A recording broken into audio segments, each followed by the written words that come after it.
Hello साथियों, मेरा नाम मुकेश बेरवा है। आज हम पढ़ रहे हैं पाश्चात्य राजनीतिक विचारक थॉमस होब्स के बारे में। थॉमस होब्स की दो ही बातें सही है। पहली वाली तो समझौता सिद्धांत की बात कही थी उन्होंने, और दूसरी बात थी संप्रभुता की। तो थॉमस होब्स का जो जन्म है वह इंग्लैंड में हुआ था, और यह इंग्लैंड के प्रसिद्ध राजनीतिक वैज्ञानिक थे या एक विचारक थे, चिंतक थे।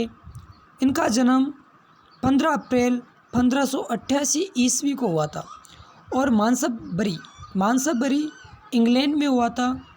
और इस वर्ष इंग्लैंड के तट पर स्पेन के आर्मेडा के आक्रमण का भय था, और होब्स की माता इस संभावित आक्रमण से इतनी भयभीत थी कि उसने समय से पूर्व होब्स को जन्म दे दिया।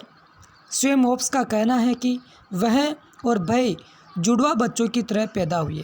कहने का मतलब वहाँ स्थिति या परिस्थितियाँ ऐसी थी, भय वाली परिस्थितियाँ थी, और उस परिस्थितियों के अंदर होब्स का जन्म हुआ था। होब्स के समय या इंग्लैंड की जो तत्कालीन अराजक तथा गृह युद्ध की जो परिस्थितियाँ था, उनका होब्स के चिंतन पर गहरा प्रभाव पड़ा था।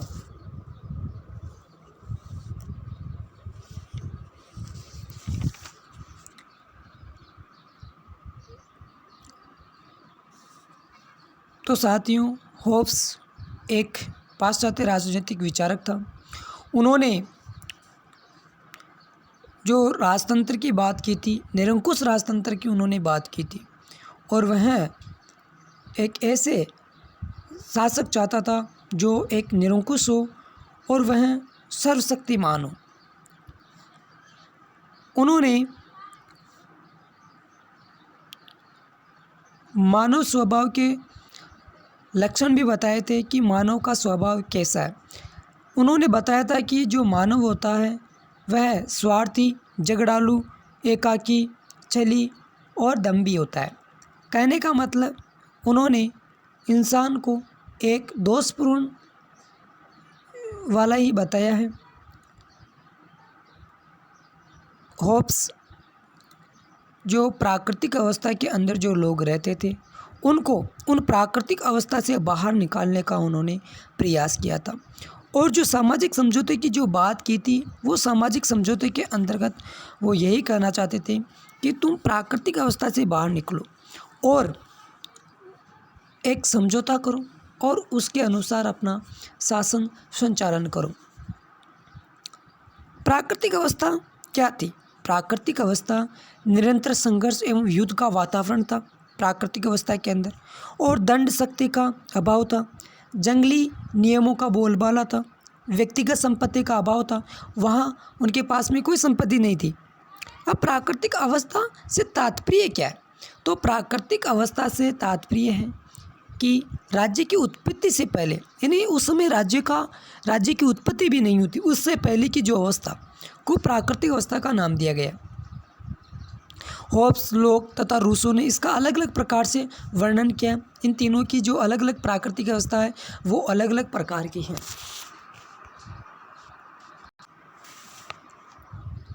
देखो, होब्स की वैज्ञानिकता को वैज्ञानिक भौतिकवाद की संज्ञा जिन्होंने दी थी, उनका नाम था प्रोफेसर सेबाय ने। प्रोफेसर सेबाय ने ही जो होब्स की जो वैज्ञानिकता को वैज्ञानिक भौतिकवाद की संज्ञा दी थी।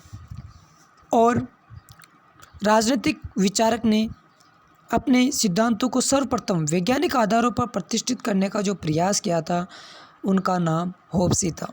होब्स ने ही वैज्ञानिक आधारों पर अपने सिद्धांतों, पद्धतियों को हमारे सामने लाने का प्रयास किया था। होब्स के राजनीतिक चिंतन की जो प्रमुख पुस्तक थी, उनका नाम लेवियाथन था। लेवियाथन में ही उन्होंने अपने जो राजनीतिक चिंतन थे उनका उल्लेख किया है। होब्स ने जो मनुष्य की जो प्रकृति है या प्रकृति में संघर्ष के 3 चरण उन्होंने बताए थे। प्रतिस्पर्धा, दूसरा था अविश्वास, और तीसरा था यश की प्राप्ति। होब्स ने जो सामाजिक समझौते का जो सिद्धांत दिया था, उस सिद्धांत का उल्लेख लेवियाथन में, किसमें? लेवियाथन में, यानी लेवियाथन में ही सामाजिक समझौता सिद्धांत की बात की थी। किन्होंने? होब्स ने। होब्स के विचारों में संप्रभुता की स्थापना के लिए उन्होंने संप्रभुता की स्थापना व्यक्तियों के जीवन की सुरक्षा के लिए किया था। क्या? संप्रभुता की जो स्थापना होब्स ने की थी, तो वो व्यक्तियों की जीवन की सुरक्षा के लिए ही उन्होंने ऐसा किया था।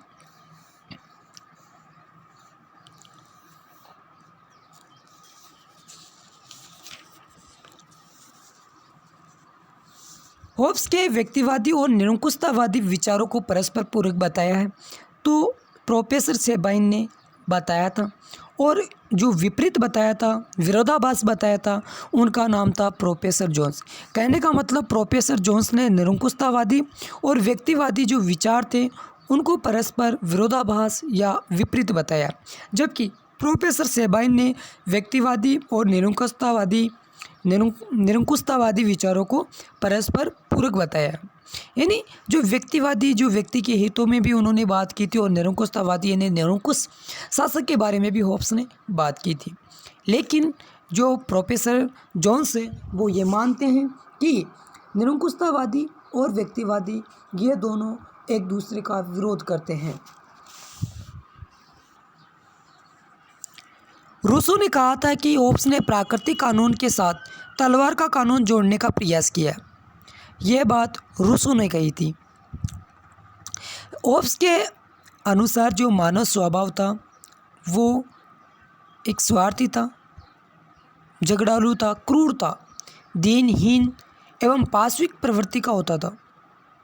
होब्स ने मनुष्य की प्रकृति में जो संघर्ष के 3 कारण बताए थे: प्रतिस्पर्धा, अविश्वास, यश की प्राप्ति, और उन्होंने प्रत्येक व्यक्ति के अंदर आत्मरक्षा की स्वाभाविक प्रवृत्ति होती है। यानी हर इंसान में अपनी खुद की, अपने जीवन की सुरक्षा के लिए एक इच्छा होती है। कोई व्यक्ति नहीं चाहता कि कोई मेरे को आए और मार डाले, ऐसा किसी के भी मन में ऐसा विचार नहीं आता है। जबकि प्रकृति ने सभी मनुष्यों को बराबर बनाया। तो होब्स का मानना था कि प्रकृति ने सभी व्यक्तियों को क्या बनाया? समान बनाया है, और उनको समान तरीके से जीने का अधिकार है। प्राकृतिक अवस्था के संबंध में होब्स के जो विचार थे वो थे: प्राकृतिक अवस्था ऐसा ही है, भययुक्त है, जंगली है, अराजक है, अवांछनीय अवस्था थी, और इसमें सामान्य दंड देने वाली शक्ति का अभाव था। जो प्राकृतिक अवस्था थी उसमें कोई दंड व्यवस्था नहीं थी, इसमें उचित अनुचित की कोई व्यवस्था नहीं थी। क्या उचित हो रहा है, क्या अनुचित हो रहा है, किसी को कुछ लेना देना नहीं था। न्याय अन्याय, यानी न्याय व्यवस्था नहीं थी। अन्याय कर रहा है, कोई न्याय कर रहा है, इससे कोई लेना देना है। क्या वैध है, क्या अवैध है, नैतिक अनैतिक, यानी इन मानदंडों का क्या था? वहाँ पे अभाव था। और यह निरंतर युद्ध एवं अविश्वास की अवस्था थी, यानी संघर्ष में उनका जीवन था प्राकृतिक अवस्था के अंदर। तो उन्होंने क्या किया था? सामाजिक समझौता किया। यानी सामाजिक समझौता किया। अब सामाजिक समझौते के क्या कारण रहे होंगे कि उन्होंने सामाजिक समझौता ही करना पड़ा? क्योंकि प्राकृतिक अवस्था असुरक्षित थी, संघर्ष में थी एवं अजारक थी। तो ये पहला कारण तो यही हो गया कि उन्हें असुरक्षित थी, उनको अपने जीवन का, अपना व्यक्तिगत जो सुरक्षा का जो अधिकार था वो वहाँ पे नहीं मिल रहा था। प्राकृतिक अवस्था के अंदर उत्तरार्ध में प्राकृतिक विधि का स्थान व्यक्ति की शक्ति अर्जन की भावना ने ले लिया था। समझौते की समानता के स्वरूप में भी इन्हें समझौते की तरफ आगे बढ़ाया। मनुष्य की जो स्वार्थ की जो भावना व अराजकता की स्थिति ने समझौते की भावना को क्या किया? जन्म दिया।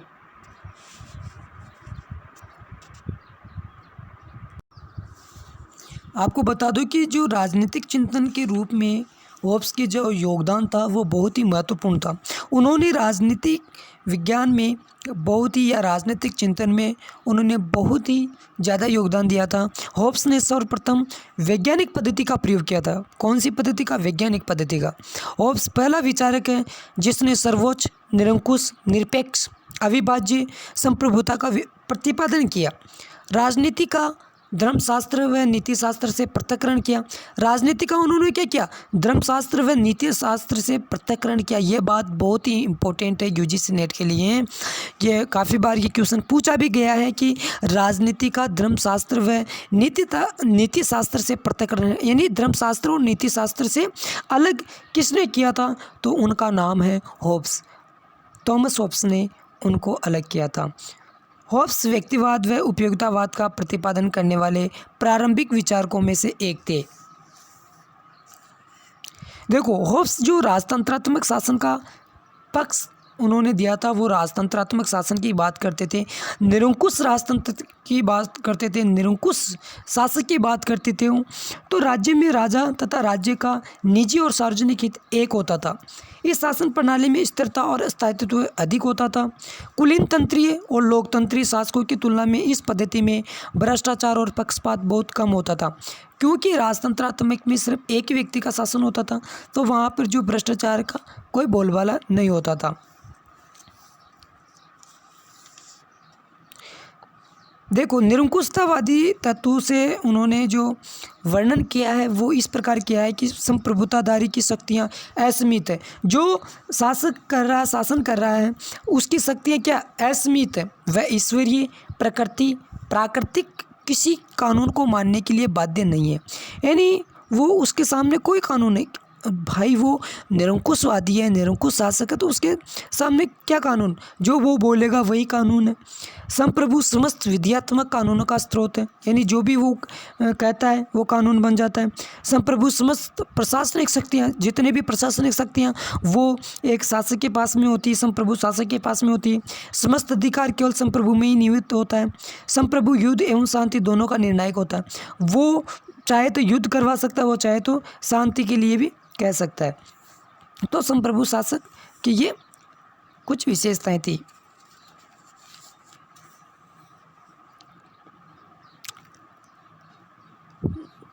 होब्स का संप्रभुता सिद्धांत। होब्स का जो संप्रभुता या संप्रभु की सत्ता को सर्वोच्च एवं निरंकुश मानता है, यानी जो उसके पास में जो शक्ति होती है शासक के पास में, वो सर्वोच्च होती है, वो सबसे ऊपर वाली जो शक्ति है वो उन्हीं के पास में होती है। उसका प्रत्येक आदेश कानून है, जो उन्होंने जो कह दिया, आदेश दे दिया, वही कानून बन जाता है। और उसका प्रत्येक कार्य न्यायपूर्ण होता है, जो उन्होंने कह दिया, जो न्याय दे दिया वही न्याय है। उसे जनता के जीवन को नियंत्रित करने का असीमित अधिकार है। जनता को नियंत्रित करने का अधिकार उनके पास में है। जनता के लिए संप्रभु के आदेशों का पालन करना अनिवार्य है, यानी जनता को जो शासक ने जो बात कह दी है उसका पालन करना अनिवार्य है, चाहे वह आदेश ईश्वरीय और प्राकृतिक नियमों की विरोधी क्यों न हो। अतः वह संप्रभुता को संपूर्ण अविभाज्य और असीमित मानता है। अब प्राकृतिक अधिकार क्या था, होब्स प्राकृतिक अधिकारों की बात क्यों करता है।